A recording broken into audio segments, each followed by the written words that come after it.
देखा जाए तो एशिया रहने के हिसाब से सबसे अच्छी महादेश माना जाता है। हो भी क्यों ना, यहाँ सब कुछ लाजवाब जो है, वहीं अपने देश जैसे फीलिंग और तो और काफी सस्ता भी। यहाँ रहना मतलब नौकरी छोकरी सब कुछ परफेक्ट। साथ ही एशिया हद से ज्यादा खूबसूरत है और सेफ भी, इंटरेस्टिंग भी है और मजेदार भी। तो दोस्तों आज मैं आपको बताने वाला हूँ एशिया के उन टॉप 5 देशों के बारे में जो आपके रहने के लिए एकदम परफेक्ट है। तो चलिए जल्दी से अपना सीट बेल्ट बांध लीजिए अच्छे से और निकलते हैं खूबसूरत एशिया की सुहानी सफर पर। इंडोनेशिया। जी हाँ दोस्तों, इस लिस्ट में टॉप 5 कंट्रीज में पहले नंबर पर आता है इंडोनेशिया देश। खूबसूरत बीच, सुंदर सुंदर वादियों के साथ पर्यटकों की भीड़ वाले इस देश को रहने का बेस्ट ऑप्शन माना जाता है। साउथ ईस्ट एशिया के इस देश की आबादी 270 मिलियन की बताई जाती है। यहाँ के वॉल्केनो और बीच किनारे मिट्टी की खुशबू पूरी दुनिया में जानी जाती है। इंडोनेशिया की ऑफिशियल लैंग्वेज भाषा है। यूँ तो यहाँ कई धर्मों के लोग रहते हैं, लेकिन ज्यादातर मुस्लिम आबादी यहाँ देखने को मिलती है। सबसे खास बात यह है कि अगर आपको खेत पसंद है तो आपको यहाँ बहुत मजा आने वाला है, क्योंकि इंडोनेशिया को यहाँ के राइस फील्ड के लिए दुनिया के कोने कोने में जाना जाता है और यहाँ चावल की खेती सबसे ज्यादा होती है। ऊंची बिल्डिंग्स के साथ साथ छोटे छोटे घर परफेक्ट कॉम्बिनेशंस और एक अलग ही नजारा पेश करते हैं। इंडोनेशिया की इकोनॉमी दिन पर दिन बढ़ती जा रही है। आपको शायद यकीन नहीं होगा, लेकिन इंडोनेशिया एक ऐसा देश है जहाँ विदेशी लोग भी रहना पसंद करते हैं और आज के टाइम में काफी विदेशी यहाँ रह भी रहे हैं। और क्योंकि ये देश एशिया के उन देशों में शामिल है जहाँ रहना काफी सस्ता होता है, इसलिए ज्यादातर लोग इस देश की तरफ बढ़ रहे हैं। इस देश में PTMPA नाम से एक प्रोग्राम भी चलाया जाता है। ये प्रोग्राम किसी भी विदेशी या दूसरे देश के लोगों को यहाँ प्रॉपर्टी खरीदने का हक देता है। जी हाँ, इस प्रोग्राम के तहत आप यहाँ प्रॉपर्टी खरीद सकते हैं, साथ ही इस देश में इन्वेस्टमेंट भी कर सकते हैं। वैसे आपको बता दूं कि अगर आप एक विदेशी नागरिक हैं और इंडोनेशिया में प्रॉपर्टी खरीदते हैं तो PTMPA प्रोग्राम के तहत प्रॉपर्टी खरीद तो सकते हैं, लेकिन उस समय आपको उस प्रॉपर्टी की फ्री होल्ड ऑनरशिप नहीं मिलेगी। इसका मतलब ये होता है कि आगे जाकर कभी यहाँ की सरकार का मन बदला और वो आपसे उस प्रॉपर्टी को खरीदना चाहे तो आपको उस प्रॉपर्टी को बेचना ही पड़ेगा। लेकिन हाँ, एक अच्छी बात है कि इस दौरान आप उस प्रॉपर्टी में कंस्ट्रक्शन कर सकते हैं और उसे किसी और को भी बेच सकते हैं। वैसे आपको बता दो कि अगर इंडोनेशिया के बारे में सोच रहे हैं तो यहाँ का पसोला उत्सव पूरी दुनिया में जाना जाता है। इसे खूब जोश और उत्साह के साथ मनाया जाता है। इसके अलावा दुनिया की सबसे लंबी कोस्ट लाइन भी इंडोनेशिया में ही है। पाम ऑयल के उत्पादन में नंबर 1 रहने वाले इंडोनेशिया के लोग काफी सपोर्टिव हैं और आपको यहाँ आसानी से काम भी मिल सकता है, क्योंकि यहाँ का इंडस्ट्रियल एरिया काफी बड़ा और मजेदार है। इसलिए आपको बेरोजगारी के बारे में सोचने की तो जरूरत ही नहीं और यहाँ रहने के लिए आपको ज्यादा खर्चे की भी टेंशन लेने की जरूरत नहीं। तो कैसा लगा इंडोनेशिया, हमें कमेंट्स में जरूर बताएं। Next is Thailand. जिस कंट्री को हम दूसरे नंबर पर लेकर आए हैं उसे कहते हैं थाईलैंड। अपनी शानदार टूरिस्ट प्लेसेस के लिए दुनिया भर में पहचाना जाने वाला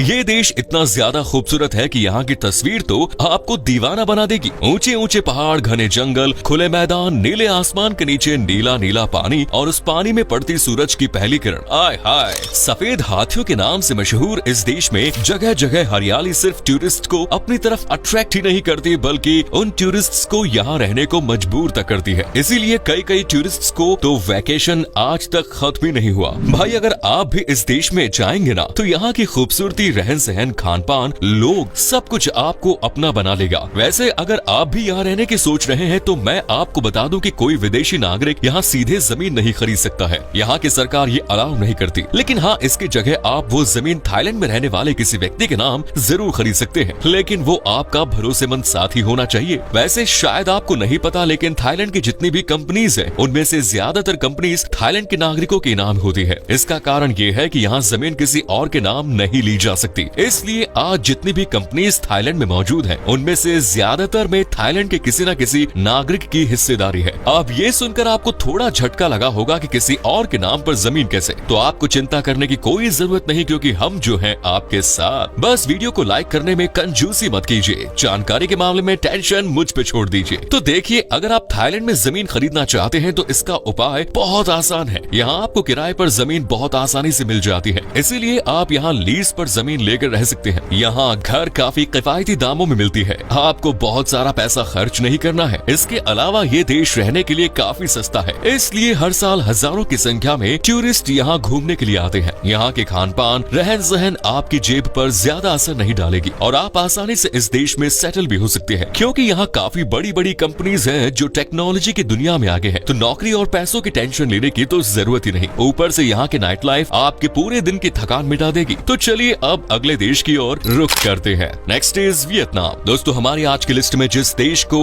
तीसरे पायदान पर हमने रखा है वो देश बड़ा ही प्यारा सा देश है जिसका नाम है वियतनाम। अपने सुंदर और अट्रैक्टिव वेदर के साथ लो कॉस्ट ऑफ लिविंग के लिए जाने जाने वाले यह देश कमाल का, धमाल का और बेमिसाल है। वो कहते हैं ना, छोटा पैकेट बड़ा धमाका, कुछ वैसा। ऊंची ऊंची बिल्डिंग्स और अपने सुहाने मौसम के लिए दुनिया में एक अलग पहचान रखने वाला देश वियतनाम एक ऐसा देश है जहां कई विदेशी रह रहे हैं और यहां की मल्टीनेशनल कंपनीज में काम करके अपनी लाइफ को बड़े ही मजे के साथ जी रहे हैं। यहाँ आपको लगभग हर धर्म के लोग देखने को मिलेंगे, लेकिन कभी भी धर्म को लेकर दंगे नहीं होते यहाँ पर, क्योंकि यहाँ का व्यस्त जीवन किसी को इतना समय ही नहीं देता कि वो फालतू के झगड़े में पड़े। ऊपर से यहाँ के कानून और पुलिस फोर्स भी काफी एक्टिव है, इसीलिए सेफ्टी को लेकर तो टेंशन लेने की जरूरत ही नहीं। वही मल्टीनेशनल कंपनीज आपके स्किल के हिसाब से आपको हायर करेगी, क्योंकि यहाँ फाइनेंस, IT सेक्टर, इंजीनियरिंग और बिजनेस सेक्टर में काफी जॉब्स अवेलेबल हैं। इसीलिए जॉब की टेंशन भी खत्म और ऊपर से ये देश इतना सस्ता है कि आप आराम से इसे अफोर्ड कर सकते हैं। न सिर्फ रहने के लिए बल्कि खाने, घूमने और शॉपिंग के लिए भी ये देश उस लेवल तक आपको सपोर्ट करेगा कि आप नाराज नहीं रहेंगे। अब जमीन खरीदने की बात करी जाए तो यहाँ जमीन को देश की राष्ट्रीय संपत्ति माना जाता है, इसीलिए कोई भी विदेशी नागरिक इस देश में आसानी से जमीन नहीं खरीद सकता। लेकिन ऐसा नहीं है कि वो आपको यहाँ रहने से रोक सकती है, बल्कि जमीन न खरीदने की वजह से यहाँ की सरकार ने विदेशियों के लिए एक ऑप्शन बनाया है जिसके तहत आप यहाँ रेजिडेंशियल अपार्टमेंट्स खरीद सकते हैं। और हाँ, अगर आप यहाँ रेजिडेंशियल अपार्टमेंट्स खरीदते हैं तो उसके लिए भी एक नियम है कि आपको हर 50 साल में उस अपार्टमेंट के लाइसेंस को रिन्यू करवाना पड़ेगा। ऐसा नहीं करने पर आपका वो अपार्टमेंट हाथों से जा सकता है, इसलिए इस नियम का खास ध्यान रखें। Next is India. जी हाँ, अपना देश भारत चौथा ऐसा देश है जहाँ आप बिना किसी टेंशन और पूरे अपनेपन के साथ रह सकते हैं। ये आपको ज्यादा महंगा भी नहीं पड़ेगा और काम करने वाले के बीच तो इंडिया की खास पहचान है। अलग अलग धर्मों के लोगों को समेटे हुए ये देश पूरी दुनिया में अपनी एक अलग पहचान रखता है। हिंदू, मुस्लिम, सिख, ईसाई धर्म के लोग यहाँ आपको देखने को मिलेंगे। आपको शायद ना मालूम हो, लेकिन कई विदेशी यहाँ टेक्नोलॉजी, साइंस और रिसर्च सेक्टर में काम करने के लिए आते हैं। भारत में आपको कई मल्टीनेशनल कंपनीज देखने को मिल जाएंगी। अपनी एकता, समुद्र की गहराई और ऊंचे ऊंचे पहाड़ों की खूबसूरती के लिए पहचाना जाने वाला ये देश अपने आप में खास है। यहाँ के लोग काफी सपोर्टिव हैं, जो आपको कभी भटकने नहीं देंगे। भारत में काफी ज्यादा संख्या में वर्किंग प्रोफेशनल्स ऐसे हैं जो इंग्लिश बोलने में माहिर है, इसीलिए भारत को ऊंची IT सर्विसेज और बिजनेस आउटसोर्सिंग के लिए जाना जाता है। वहीं यहाँ का लिविंग कॉस्ट उस हद तक का सस्ता है कि ये आपको बिल्कुल भी निराश नहीं करेगा। यहाँ बड़े सस्ते में खाने से लेकर रहने, घूमने और मौज मस्ती का आनंद उठा सकते हैं। वैसे अगर कोई विदेशी नागरिक है जो भारत में घर खरीदना चाहता है तो वो ये भी कर सकते हैं। हालांकि कुछ देश ऐसे हैं जहाँ के नागरिकों पर भारत में घर खरीदने के लिए पाबंदी लगाई गई है, जिनमें Pakistan, Bangladesh, Afghanistan, China, Iran, Nepal, Bhutan, Macau, Hong Kong, Korea और श्रीलंका है। अगर कोई इनमें से किसी देश के नागरिक हैं तो इंडिया में जमीन नहीं खरीद सकते हैं, लेकिन हाँ, प्रॉपर्टी 5 साल के लिए किराए पर जरूर ले सकते हैं। वैसे अगर कोई इन देशों से बाहर किसी दूसरे देश के नागरिक हैं तो इंडिया में जमीन खरीद सकते हैं, लेकिन इसके लिए उनको RBI से परमिशन लेनी पड़ेगी, क्योंकि भारत में जमीन खरीदने के लिए IBI से परमिशन लेना जरूरी है। अगर ऐसा नहीं किया तो यहाँ जमीन नहीं खरीद सकते। चलिए अब चलते हैं अपने आखिरी देश की ओर जहाँ आप आसानी से और काफी सस्ते में रह सकते हैं। Next is Singapore. दोस्तों, साफ सफाई के मामले में दूसरों का बाप सिंगापुर भी इस लिस्ट में शामिल है। यहाँ आपको रहने, खाने, घूमने और जिंदगी को एंजॉय करने का पूरा मौका मिलेगा। कमाल के लुक्स और धमाल लोगों से बसा ये देश अपने आर्किटेक्चर्स, बड़ी बड़ी कंपनीज और ब्यूटीफुल वेदर के लिए पूरी दुनिया में मशहूर है। यहाँ आपको चारों तरफ काफी साफ सफाई देखने को मिलेगी, सब कुछ चकाचक। यहाँ आपको बता दें कि इस देश की पहचान ही है यहाँ की साफ सफाई। क्लीन एयर और ट्रांसपोर्ट सिस्टम काफी कमाल का है, साथ ही यहाँ का एजुकेशन सिस्टम काफी हाई और अच्छा है। इसके अलावा यहाँ आपको बिजनेस सेक्टर में भी काफी जॉब्स मिल सकती है। बिजनेस सेक्टर में काम करने के लिए दूर दूर से यहाँ लोग आते हैं। अगर आप इस देश में प्रॉपर्टी खरीदना चाहते हैं तो आपको ये चाहत जरूर पूरी हो सकती है, क्योंकि यहाँ आप आसानी से प्रॉपर्टी खरीद सकते हैं। लेकिन हाँ, यहाँ की सरकार ने विदेशियों पर प्रॉपर्टी खरीदने पर कुछ रेस्ट्रिक्शंस भी लगाए हैं। सिंगापुर के नागरिकों को यहाँ HBD यानी हाउसिंग डेवलपमेंट बोर्ड द्वारा बनाई गई प्रॉपर्टीज को खरीद सकते हैं। इन प्रॉपर्टीज में लोगों को काफी ज्यादा सुविधाएं दी जाती है, लेकिन कोई भी विदेशी नागरिक इन प्रॉपर्टीज को नहीं खरीद सकता। लेकिन अगर आप यहाँ पर घर खरीदना चाहते हैं तो आप यहाँ प्राइवेट प्रॉपर्टी जरूर खरीद सकते हैं, जो काफी अफोर्डेबल होते हैं। एक बात तो जरूर है कि यहाँ आपको रहने के लिए हमारे आज की लिस्ट की बाकी देशों की तुलना में थोड़ा ज्यादा पैसा खर्च करना पड़ सकता है। इसीलिए अगर आपकी गाड़ी सिंगापुर पर आकर रुकी है तो जेब का भी थोड़ा ध्यान रखिएगा। तो दोस्तों ये था एशिया के वो 5 देश जो रहने के लिए सबसे बढ़िया हैं। उम्मीद करते हैं कि आपको हमारी ये वीडियो अच्छी लगी होगी। हमें नीचे कमेंट्स में जरूर बताएं कि आज की वीडियो में दिखाए गए देशों में से कौन से देश में आप रहना चाहेंगे। क्या कभी आप गए हैं कोई देश, और गए हैं तो आपका एक्सपीरियंस कैसा रहा, ये भी हमारे साथ शेयर जरूर करें।